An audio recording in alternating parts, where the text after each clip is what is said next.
This is our second question. We have nickel chloride combining with sodium hydroxide, and then we got to draw our arrow here because it didn't transfer over from word. Arrow. And we are producing nickel hydroxide and sodium chloride. So let's go through our steps to do this stoichiometry problem. Step one, remember, we got to balance the equation. So to balance this equation, you would draw your line down. Go ahead and try to balance it now. Pause the video and attempt to balance it. Once you balance it, you should end up with a 2 right here, and you should end up with a 2 right here. That is this equation balanced, and then you should end up with a 1 here and with a 1 here. There we go. It's a weird one. So that balanced the equation. Always check your work. Make sure you balance the equation properly. Step 2, identify the elements or compounds of interest. Our question, if you have 1.3 moles of NiCl2, so that's item of interest number 1 is NiCl2.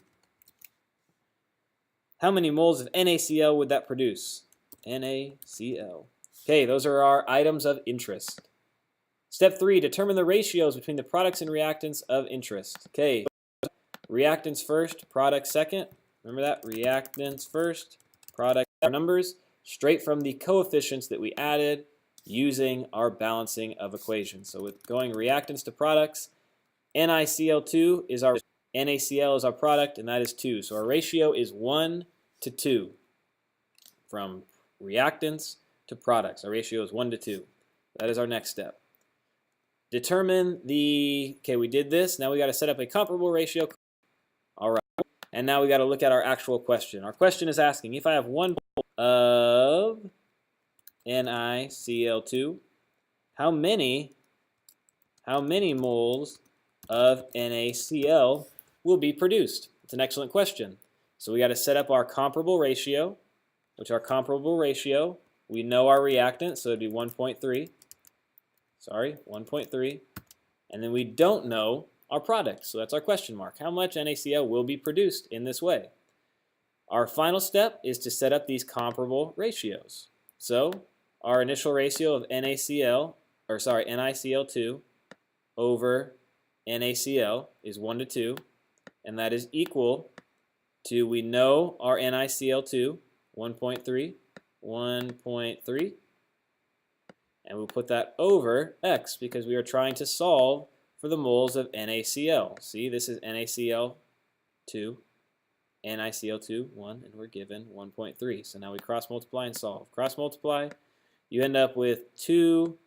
Sorry, that is a horrific 2. 2.6 equals 1x. And so then you just divide by 1 to get x by itself. X. Divide by 1, divide by 1. 2.6 divided by 1 equals 2.6. So our final answer is 2.6 moles of NaCl. So now let's check that by resetting up our ratio and comparing it to our original ratio. Our original ratio was 2.1, or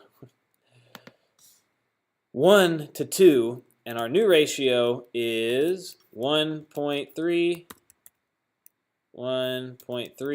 to 2.6. Does that match up? Yes, it does, because 1.3 is exactly half of 2.6, and 1 is exactly half of 2. Therefore, we will produce 2.6 moles of NaCl. So that's example number 2. Moving forward, the examples are going to go a little bit quicker. So they're all on here. You can take a look, watch, check your work, but do them, and then go back and check your work. All right. Good luck. Farewell.